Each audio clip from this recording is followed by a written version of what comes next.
Travis. Got a very good guest with us today. Got Aaron Zamzow, or should we call you Zam? Whatever you prefer. How are you doing today, sir? I'm good. I'm good, buddy. Thanks for having me. Great. We've already had great conversation. I hope we haven't Ah, wasted the show on our behind the scenes stuff already, but nah, been great I'm already. Happy to be sure here. it'll come out. I'm sure a lot of those points will come out. And when you talk to brilliant people, and you always have good opportunities to expand what you're learning. So tell us about yourself. Tell us where you're from, what you're doing, and what you're into these days, because I know you are quite a busy man. God, where to begin on that? So I have a podcast myself called Better Every Shift, and it's hosted on Fire Rescue One. And that's been just an amazing journey as we talked a little bit about how much fun these can be, but they're also lots of work. So hats off to you for doing this and for having me because I understand how much goes into it. So I've been doing that now for 2 years. I actually started a company called Fire Rescue Fitness almost 15 years ago. And that was to develop programming, functional fitness programs for firefighters, EMTs, and medics. And that came about because I joined the fire service about 20 years ago, on call paid up in Minnesota, and I was a full time trainer at the time, and I was working with athletes, pro athletes, general population, doing some coaching. And there's a sign that said, "Hey, join your local fire department." So at age, I think it was 30. Yeah, I was 30. I went through one of my first fire academies. It was one night a week and 4 or 5 hours, and you went through firefighter 1 and firefighter 2. And I thought I was in good shape. I was 30 years old and I was trainer. And so I was working out, and I, I actually was humbled a lot of times as we were doing drills, climbing, carrying, and hoisting things. There's guys that were just beating me, and they weren't necessarily gym shape. They were blue collar. I do this every day kind of work shape. And from there, I started to do a lot of research into, okay, if this was an athlete, which I think we all are, and that's debatable, of course, by some, but what do I need to do to perform better? And that kind of started when I was 30 years old in my first apartment. And then at 36, got an opportunity to go full time with the Madison Fire Department. I've been there since gosh, going on 15 years, and I'm a lieutenant there, fire officer. So I get to ride a big red truck and then talk about it and how to improve on doing that job, and then write about fitness. And I guess I've written for everybody. I'm on the advisory board for Firehouse Magazine, Fire Rescue One, done some stuff with Firefighter International, and I will talk about fitness just about anybody. And excited to actually start working with the First Responder Center for Excellence. So I'm doing some work with them and just trying to learn as much and transfer that knowledge that I can retain to hopefully help somebody else. Programs like this are awesome to have these conversations. Again, appreciate the opportunity, brother. No worries, no worries. Anybody that's listened to our podcast for any length of time, they'll learn that we are very diversified in what we try to teach and learn about when it comes to our jobs in the fire service. And whether it be mental health, cancer reduction, what you eat, how you sleep, all that stuff is important. And in our pre-conversation before we hit the record button today, we covered a lot of that really really effectively, really quickly. But there's some good things that I think that our folks need to know about. But I guess one of the first things is, what is the importance of fitness in the fire service? How important is it for a firefighter to be fit? I know we talk about professional level athletes, and to be really honest, that is a reality. When you have to do so many different tasks, it can't just be endurance, it can't just be cardio, it can't just be strength, but you have to be pretty well balanced. But why do you think fitness is so important?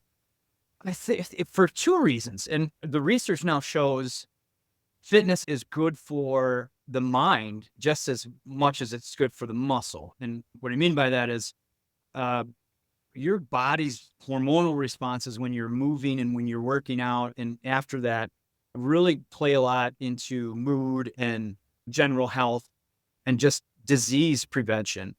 And so I think moving in general and exercise is important, just whether you're a firefighter or not, for anybody, it's super important. It helps with cognitive function. It helps obviously with muscle mobility.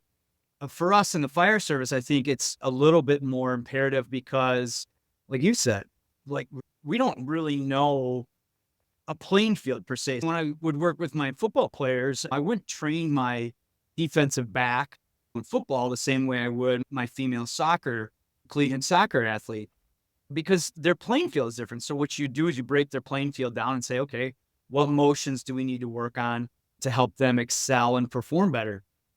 Now, there's always some foundational similarities, but you can break it down more with more detail. With the fire ground, man, it's all over the place. So you can be on a roof doing a ventilation. On my job up in Wisconsin here, that roof might be covered with snow. You could then be going to a pulseless non-breather where you're doing compressions and trying to move a patient through narrow hallways.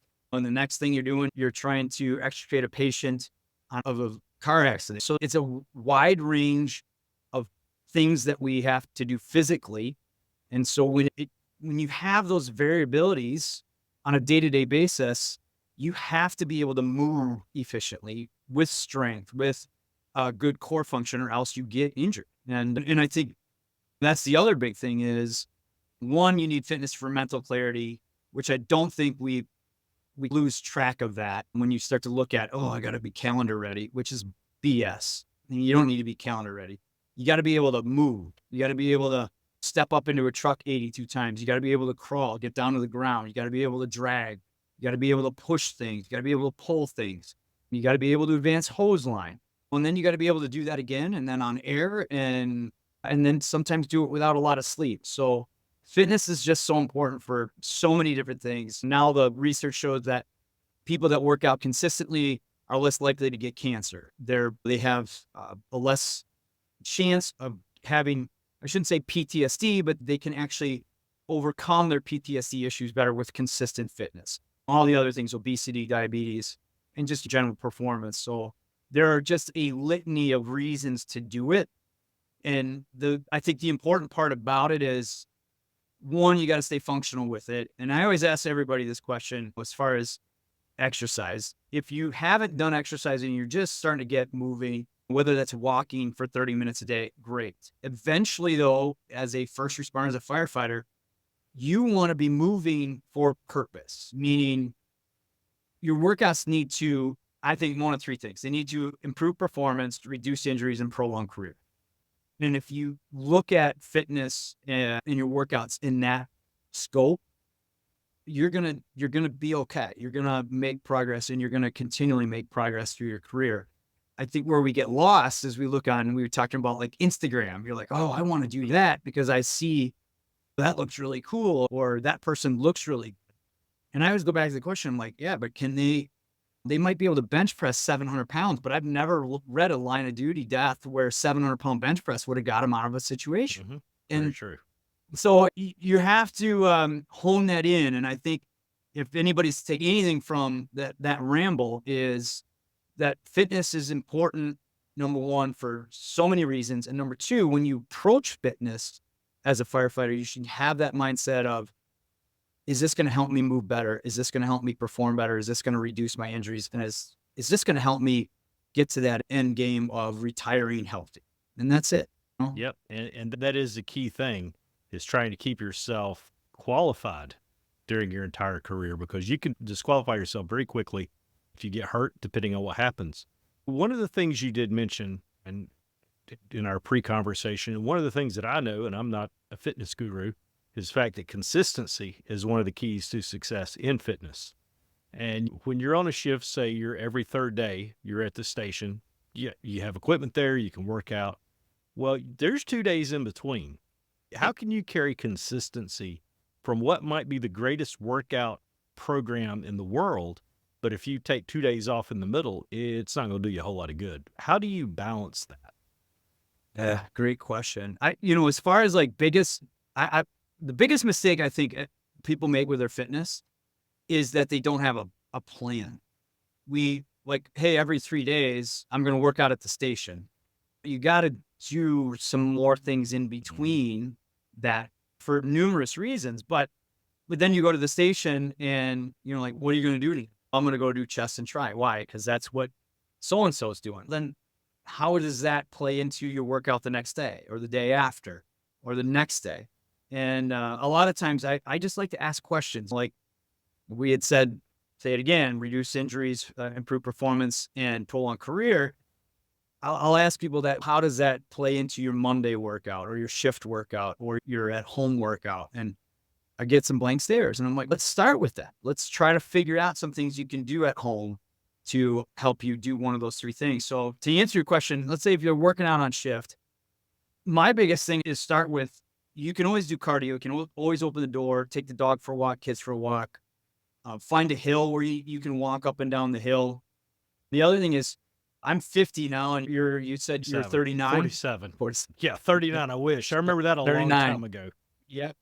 What's the first thing that you lose? You lose the fact you can't move very well. Mhm. Like, mornings are tough. You're a little stiffer. So mobility. I see these young kids, they can bench press a house and they can squat a house, but I'm like, dude, you can barely touch your toes. You're 30 years old, right? Like another 10 years, you're going to really have trouble. And that's where you start to feel where you lose a step and you feel like I can't recover as quickly. So on the days off, if anything, focus on doing some 5 to 10 minutes of just some stretch and mobility work and get your body moving for at least 30 minutes, every single day. And I've worked with thousands of people over the years, and the ones that are successful, everybody says you need a rest day, you need to take a day off. Totally. I agree 100%. But I don't think you need to just sit on your butt for that entire day. Mhm. I think 30 minutes every single day should be devoted to something that is improving your fitness.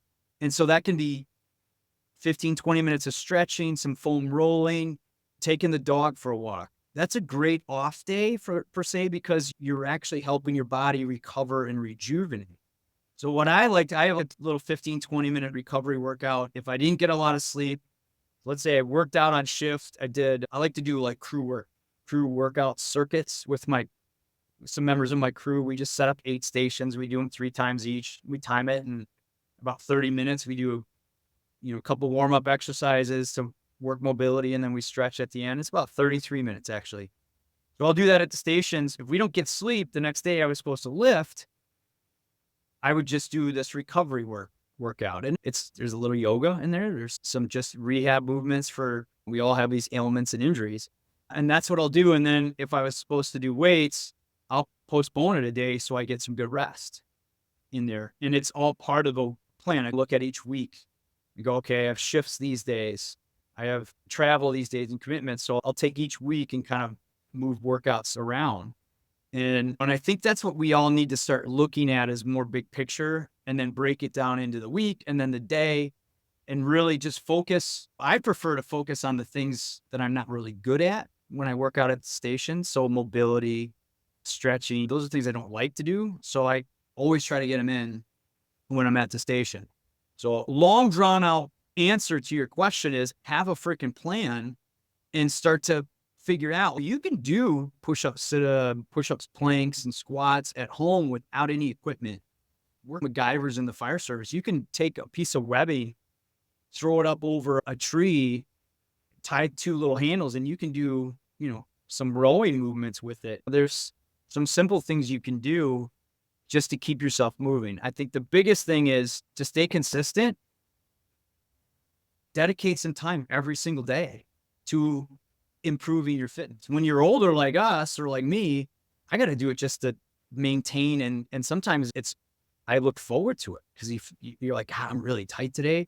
I want to go stretch. Mhm. Maybe it doesn't have to be 30. I'm up to 30 minutes, and I'll even do some deep breathing exercises. I've been trying to do, not really meditation, because I don't have enough brain cells, I think, to do that, but a lot of flexibility stuff and mobility stuff. And the other question I have for people, have you had any injuries in the fire service at all? I hurt my shoulder several years ago. And a lot of people are going, oh, yeah, I have too. Knees, shoulders, back. We Mhm. all hurt them. When do you stop doing your rehab exercises for? I don't think I've stopped yet. I still stretch. In fact, it hurts me a lot of mornings. I get up, do a little bit of yoga and work out that shoulder, and I still do that 10, See, 15 years you're later. one. Good for you. You're one of the smart ones. But a lot of us will stop doing it after the shoulder feels good. Yeah. And you're right. There's always some things you could do. You can do, I call them prehab exercises. So I still try to do my shoulder exercise, even though shoulders feeling good, Mhm. get those in there. So there's always something you can find. I know a lot of firefighters are challenged with family, but Remember those old radio flyers of throwing the kids in the Yep. wagon and just pull them around for 15, 20 minutes and get the family involved with it. Take your dog for a walk. And all those things do add up to helping with consistency. It's funny. We just came back from vacation, my family and I, and we took our camper. We went out to a state park here in North Carolina. Had a great time, but the thing I enjoyed the most was the fact that my wife and I and my son, we were able to go out and walk. It wasn't anything spectacular. We just walked a couple miles and just talking. I know that seems you're not breaking a sweat, you're not getting, well, sometimes it's not about that. It's about keeping the motivation going.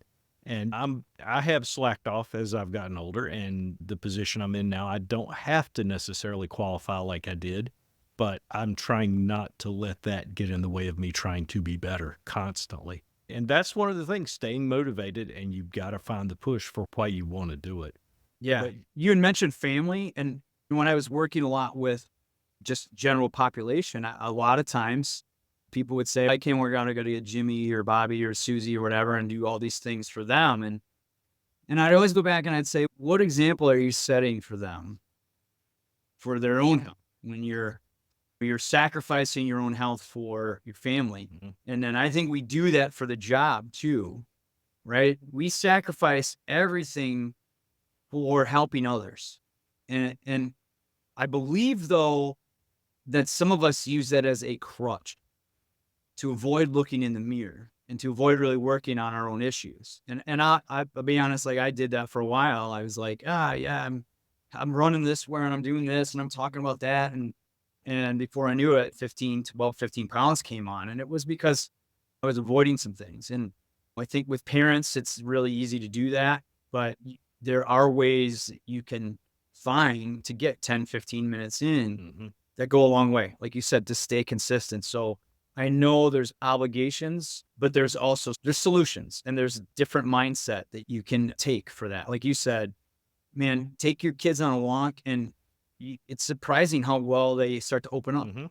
without a phone there Yep. or right. And they start to see some things. So good for you. That's a great example right Well, there. I'll Perfect. tell you one of the things that motivated me, and I'm not throwing shade on anybody because I am by no means the healthiest individual in the world. My son homeschools, and we went to a homeschool event a couple years ago, and I saw all the other dads there, and the majority of them were gamer dads. They were way out of shape. They could barely function when it came to holding a conversation. I'm like, I can't be like this. I cannot be like this. So that set a whole bunch of goals, including trying to eat better, trying to be better, and things like that. And sometimes we just have to look around us and see what we don't want to be. And that'll be that motivation to get us where we want to be.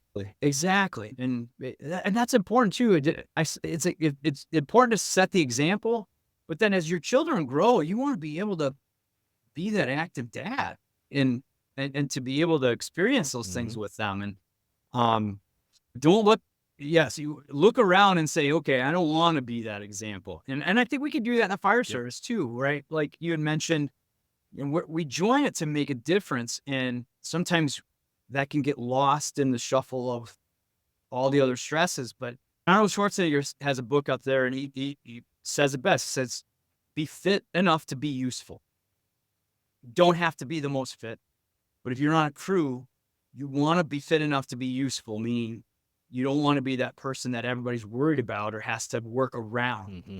right? You want to contribute to it. And I think that is, if you are someone listening to this, you're contemplating working out, let that sink in a little bit and say, look, I just want to get to a point where I'm useful, where if we're going up on a high rise fire, we're going up 4 stories, I don't want to be the person that's on floor 2 when everyone else is ready to go on floor 4, right? And make that as your motivating point.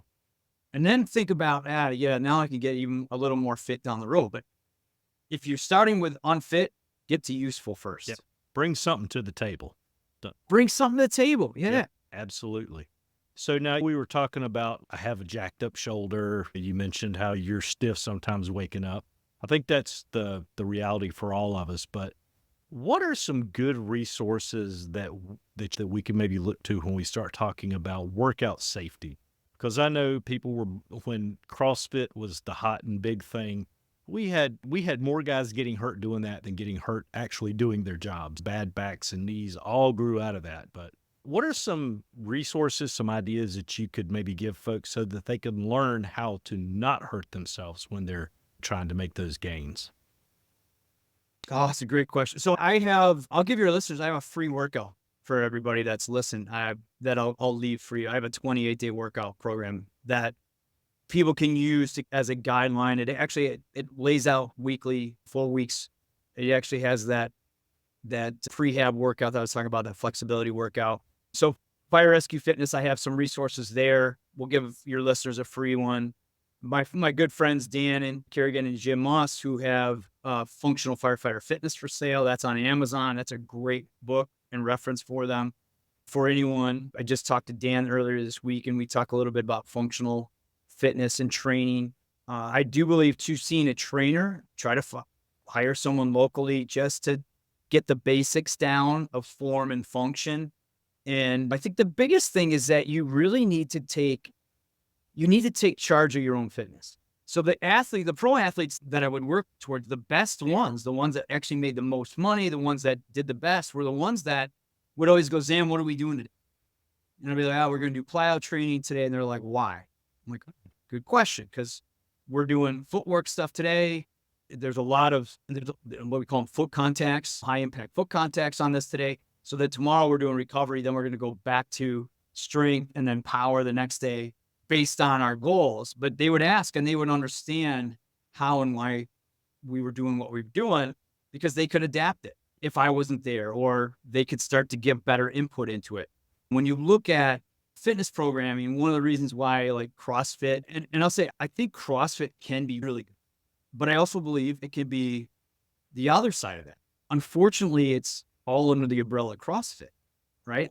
If you have in Madison, we have whatever, they're 2 boxes. There's one that's on the east side, one on the west side. The one on the west side, there's great coaches there. I know them personally. They're going to really coach you and critique you and not have you go, hey, every single day you got to get a little more weight. Doesn't care if you cheat on 5 of those reps. Tomorrow you're going to get 6 with cheating on them.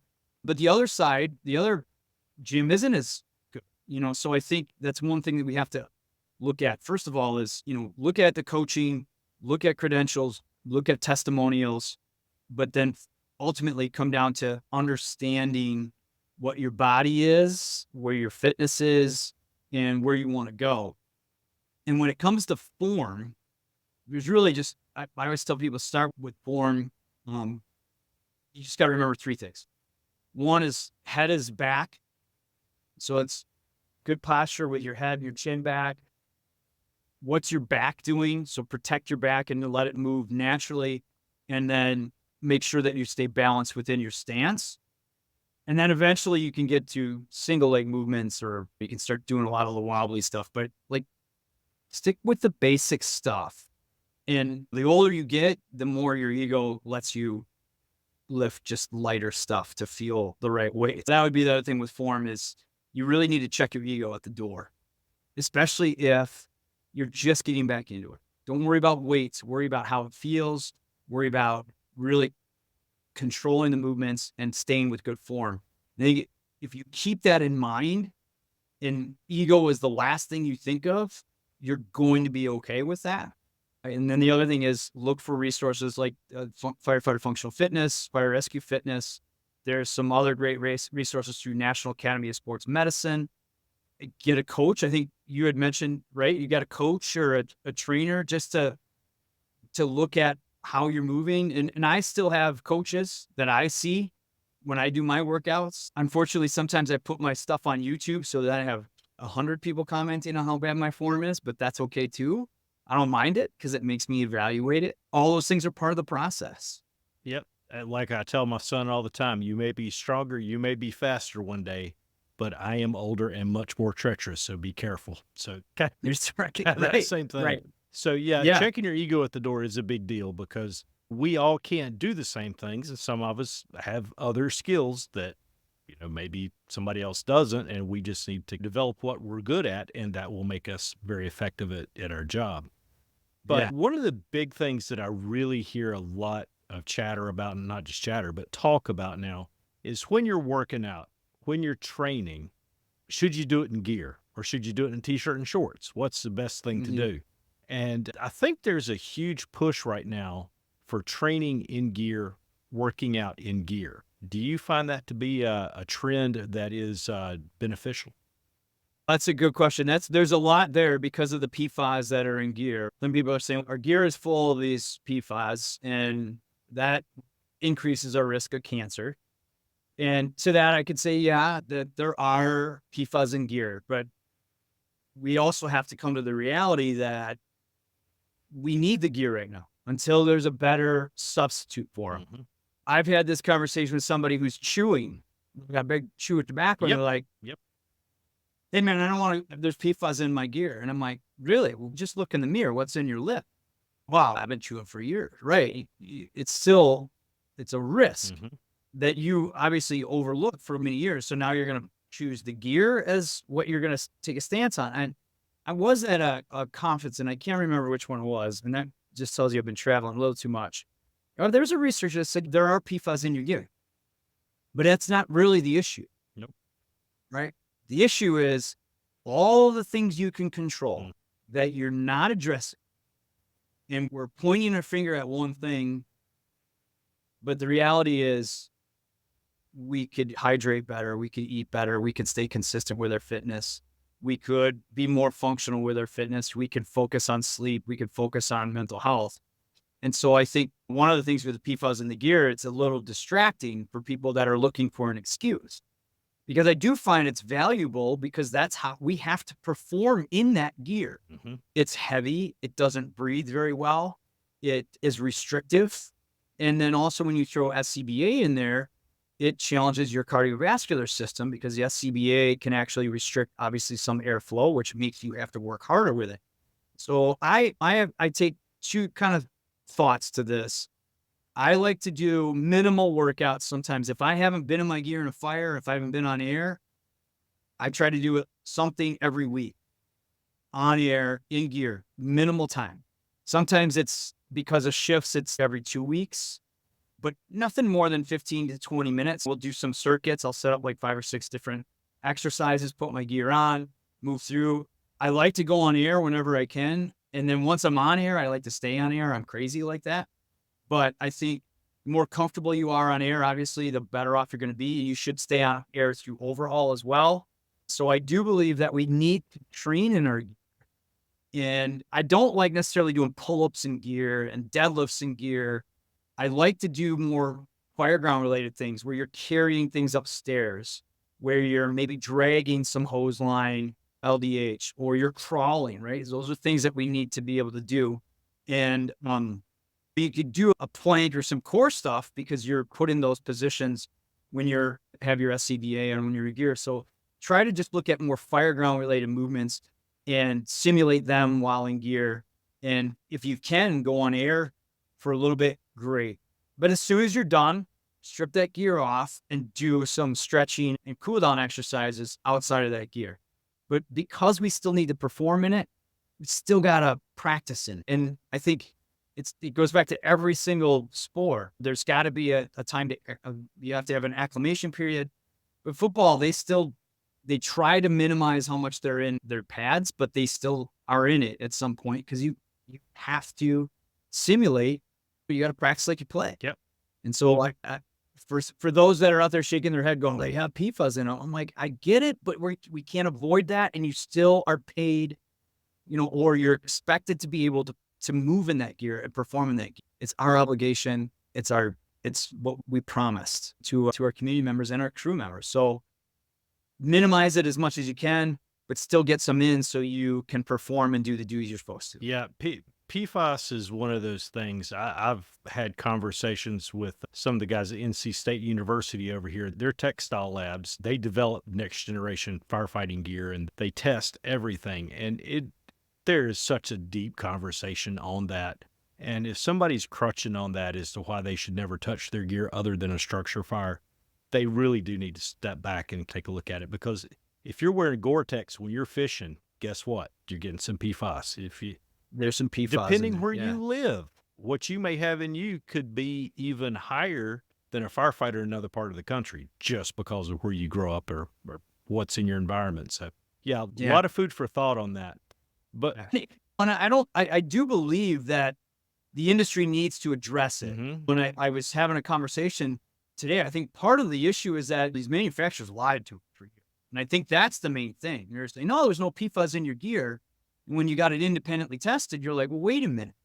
This is a lot higher than what you were indicating. mhm, And I think there's where the discussion needs to be is, all right, it's like the cigarettes, yep. right? Like cigarettes don't harm you. And all of a sudden someone's, wait a minute, you guys are hiding all this research and to me, that's the part that leaves a really bitter taste in my mouth is that here we are doing all this stuff to sacrifice to build our communities.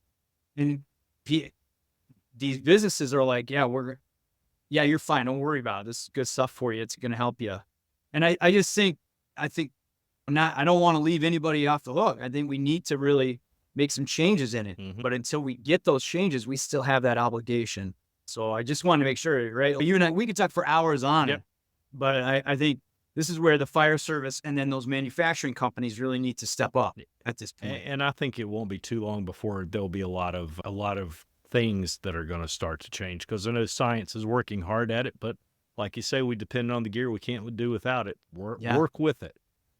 Work with it. Yep. And I know you say you go to a lot of conferences, and we don't go to a huge amount, but we do get around. And years ago, health and wellness, cardiac, that was a big issue. Then cancer was the big issue. And to my nonprofit, that's the big one, North Carolina Firefighter Cancer Alliance. We always look at how to reduce exposures, and we do the peer support for folks to get a diagnosis and things like that. But guess what? Now it's mental health. That's the big thing. So what do you think is going to be the next big thing? It's sad that we go in cycles like that because all of it is so important. What do you think we see coming up when we start talking about firefighter Man, wellness? how much time? Yeah, how much time do we have? I'll tell you, I think sleep, obviously sleep is already starting to come to the forefront. And then my personal, where I'd like to see all this go, and I'm trying to push it a little bit. And part of it is my own mistake. I used to just be the fitness guy. I'd go to these conferences and they'd say, damn, how do I get in shape? And I'd offer pre-workout programs and nutrition programs, which we're going to offer to the listeners here. Thank you. But I'd still see that there's quite a few people that just didn't really benefit from it. And part of it was everybody's at different stages of their lives. And we have external things that I think play into it. But I really believe like a lot of times as I looked into it, people couldn't work out because they were tired or we weren't sleeping very well because of the trauma, the mental trauma. And then that led to poor decisions in nutrition. And those poor nutritional decisions really added more inflammation and made our systems worse. Mhm. And so I think where it's going is you're going to have the sleep and people are going to talk about 4-shift and different shift schedules. And I think it's great. But where I'd like to see it go is let's look at the confluence of all these things together, right? Let's look at eating and moving and sleeping and minding our mental health. And even I think treating people better, gratitude can play into that and how building a solid resiliency protocol, right? Where you try to get to bed by 10 o'clock so you can get your 7 and 9 hours. You drink 80 ounces of water because you understand how that really helps to flush out a lot of the inflammation or the exposures that we have. I understand like nutritionally, there's a lot of great foods in the firehouse, but like those sugar spikes add to inflammation. Now, I'm not saying don't do it anytime, but just understand how that can play into you being crabby at 2 o'clock if you've had 2 of them in the morning, right? It's, eating foods that can help with inflammation, more vegetables, more fruits, more healthy fats, functionally training, which we focused and talked a lot about, but moving and exercising to help you improve performance and reduce those injuries. And that'll lead to prolonging career, as will focusing on creating a good kind of sleep habit or sleep awareness. You're not going to be perfect every night, but focusing on it a little more is going to help. And those small little details can go a long way. And then obviously working on consistency, with it. And that down the line, I think that draws it into accountability. Hey, are we going to get to a point where we need some accountability, more accountability testing or more accountability evaluations? And I firmly believe we need to a little bit. We owe it to the population. We owe it to the community to hold each other to at least a certain standard. So we are useful. And I think that's where we're going with it is you're going to hear a lot about sleep. And then hopefully you start to hear about, okay, how do I put all these pieces together to be a more resilient person? Because mental health, believe it or not, nutrition plays into it. Sleep plays into it. Anytime you go to now recovery, like addiction recovery centers, all have fitness as part of a mandatory component of it. So obviously the fitness side of that is very valuable.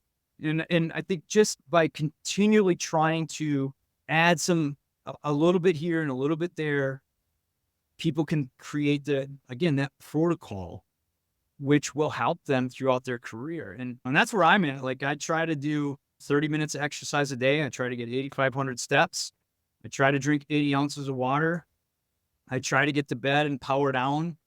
But for me, it's 10:30, power down at 10, meaning I just try to reduce blue lights. I have these glasses that I've been wearing lately and they help. I need more focus on that. That's an everyday kind of thing. And another thing is gratitude, man.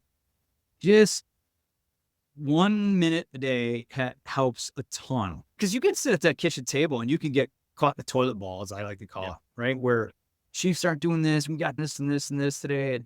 And I get it, but we also get to ride a fire truck, man. People trust us and people look forward to seeing us. And I worked Saturday and we were at this fair for like this neighborhood fair for an hour and a half because kids just kept wanting to ask us questions and adults wanted to talk to us. And that's such a great thing that the community bestows on us.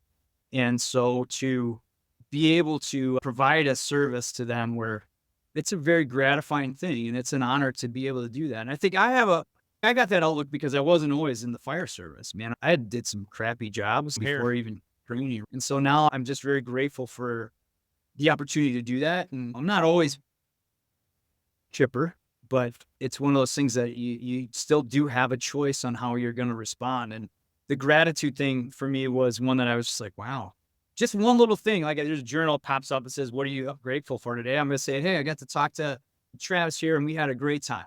And I was able to be on the All Clear podcast.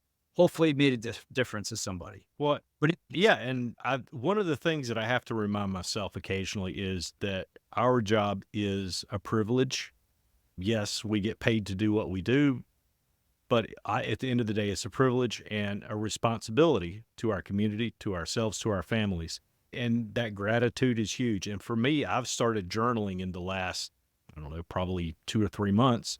And literally sitting down for 5 minutes in the morning with a piece of paper and writing out longhand, what's on your mind? What are you grateful for?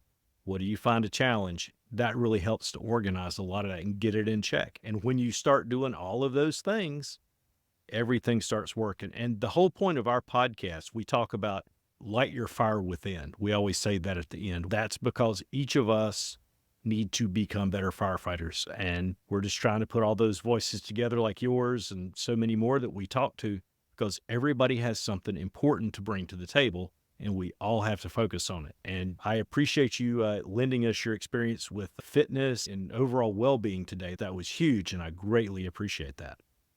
Yeah. Well, thanks for having me. And I think it's outside even the fire service, just about being better people and making that kind of an impact on society as well. We're very fortunate to I think a lot of community members look at us for that, right? Like we're sometimes that positive thing for them. I mean, they might see us and they know that we're there for them. And sometimes that just gives them, like you said, sometimes it's a feeling of safety and it's a very gratifying thing. And it is an honor to be able to do it. And one of the things that I think gives me a good perspective too is the fact that I get to talk to wonderful people like yourself. And I've been out to the National Fire Academy and I've seen the wall. Unfortunately, I've had some instances where some members have died. And I think they don't get this opportunity ever.